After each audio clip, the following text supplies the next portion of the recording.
Saya mewakili kelompok perempuan, anak muda pedesaan dan disabilitas meminta hak kami untuk akses informasi, teknologi, kesempatan berusaha untuk meningkatkan hidup kami.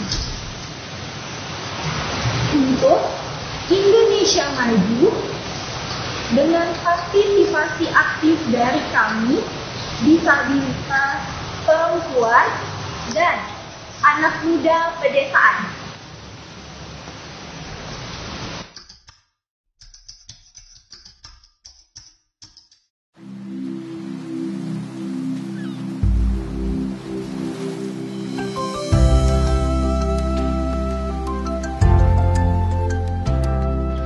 Jadi Indonesia saat ini sedang menghadapi dua hal yang besar. Yang pertama adalah era industri 4.0, di mana teknologi digital menjadi hal yang sangat penting untuk dikuasai. Dan yang kedua adalah bonus demografi, di mana angkatan kerja ini jumlahnya meningkat sangat tajam. Dan jika ini tidak dipersiapkan, maka akan terjadi ledakan pengangguran di masa yang akan datang. Pemerintah memang saat ini dari pusat sampai daerah sudah mencanangkan berbagai macam program untuk meningkatkan literasi digital. Tapi persoalannya orientasinya masih wilayah-wilayah perkotaan dan juga mereka yang bisa mengakses informasi. Lantas, bagaimana dengan mereka yang tidak bisa mengakses informasi dengan baik karena berbagai macam hambatan? Kondisi geografis, keberadaan infrastruktur yang tidak memadai, persoalan sosial budaya. Apakah mereka harus ditinggal? Apakah mereka hanya menjadi penonton dan juga korban dari kemajuan zaman ini?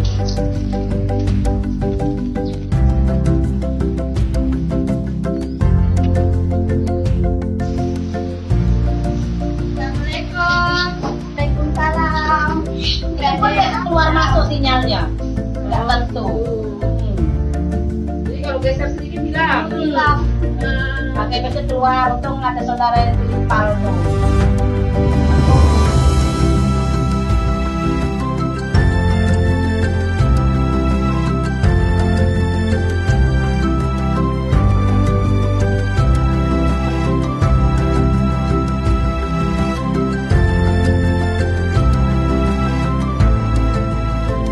Nah, Asosiasi PPSW coba hadir untuk mengisi celah tersebut.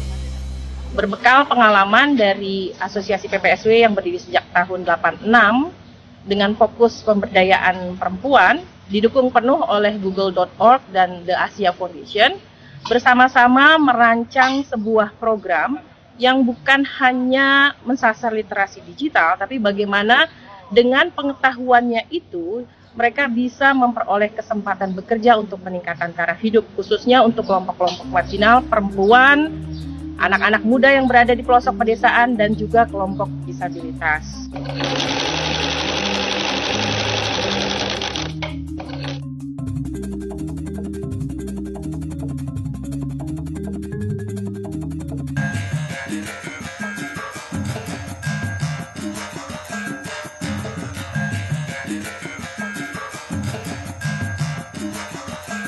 Mas lagi ngajarin teman-teman sih Kak? Biasa keluar ke kafe atau ke keluarga. Nah kalau ke kafe kan berarti minum segala macam gitu.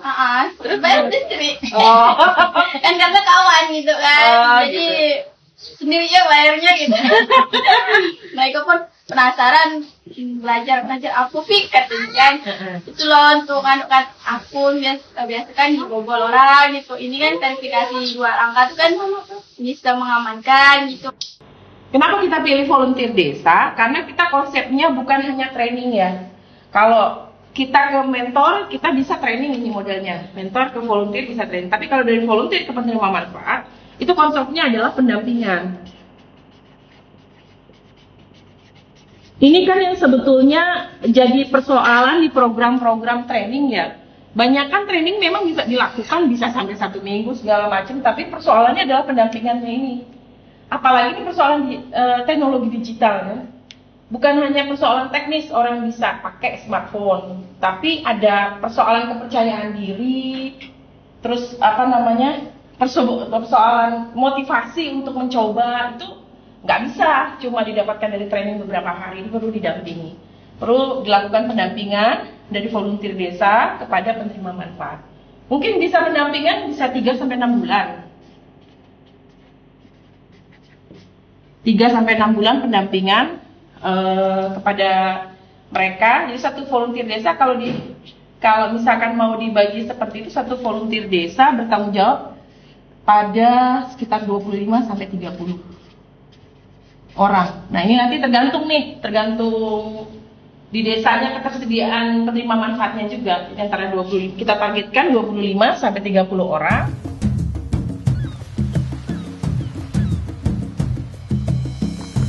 Oi, halo kawan.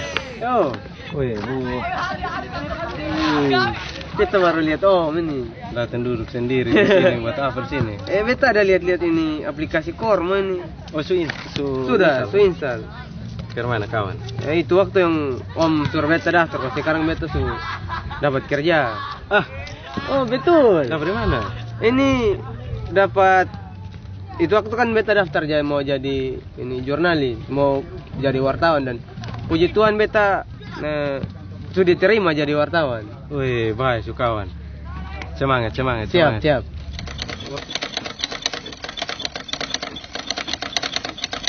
Sebelumnya saya punya usaha ini sedikit macet dengan postingan-postingan, tapi setelah saya mendapatkan penjelasan tentang aplikasi penjualan di Facebook, jadi dari 500 itu per bulan dia meningkat sampai 800, bahkan sampai 1 juta per bulan. Bisa saya promosi, saya pasarkan berupa lewat Facebook, Google Map.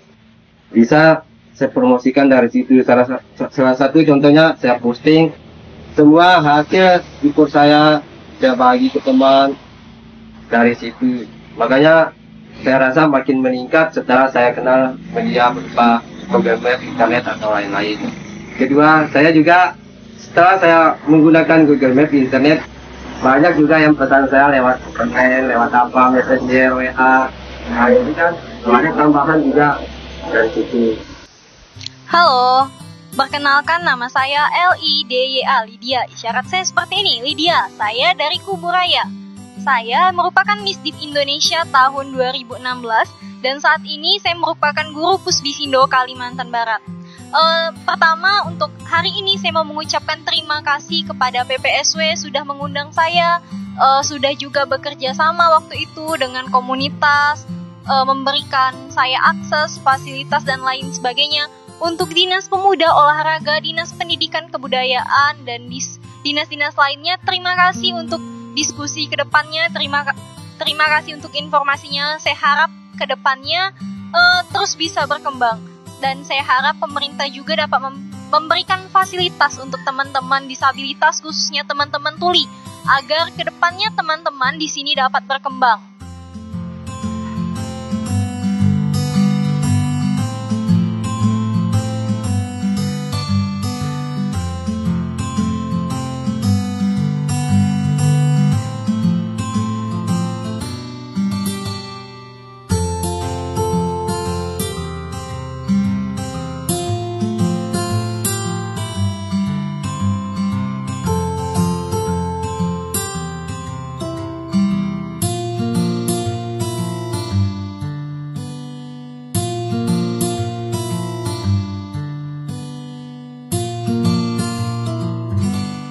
Hasil baik ini kemudian kami coba komunikasikan ke pemerintah daerah melalui diskusi multi stakeholder yang kita lakukan di 6 wilayah, yaitu di wilayah Riau, Jawa Barat, Banten, Kalimantan Barat, Nusa Tenggara Barat, Nusa Tenggara Timur. Dari hasil diskusi multi stakeholder ini memang pemerintah daerah sebagian besar mengapresiasi apa yang kami lakukan dan juga membuka peluang untuk melakukan kolaborasi. Bahkan di beberapa pemerintah daerah seperti Riau, mereka terinspirasi untuk mengadopsi pola-pola pendampingan yang kami lakukan. Bapeda dalam hal ini akan sebagai institusi perencanaan akan melakukan kolaborasi. Kita berharap hubungan kita ini intensif supaya nanti apa yang dilaksanakan, dan program-program yang sudah dilaksanakan dan akan dilaksanakan PBSW dapat terintegrasi dengan program-program pemerintah daerah, tentunya dalam memakmurkan, mensejahterakan masyarakat Kota Pekanbaru ini, termasuk masyarakat yang dalam kelompok disabilitas. Langsung sebagai masyarakat itu hal yang sangat baik. Jadi memang langsung harus terasa ya manfaatnya gitu. Jadi itulah yang saya maksud melengkapi gitu. Apa yang belum dilaksanakan oleh pemerintah dalam hal ini bisa masyarakat juga bisa melakukan. Jadi masing-masing saling bersinergi melengkapi gitu. Bahu membahu. Nah tentu ini kami sangat mendukung, sangat welcome. Oleh karena itu, nah kita juga harus duduk bersama-sama, baik pada penyusunan perencanaan. Yang penting lagi bagaimana support data, ini yang paling penting. Di mana, siapa kelompok marginal itu. Ini agar sasaran kegiatan kita bisa terarah.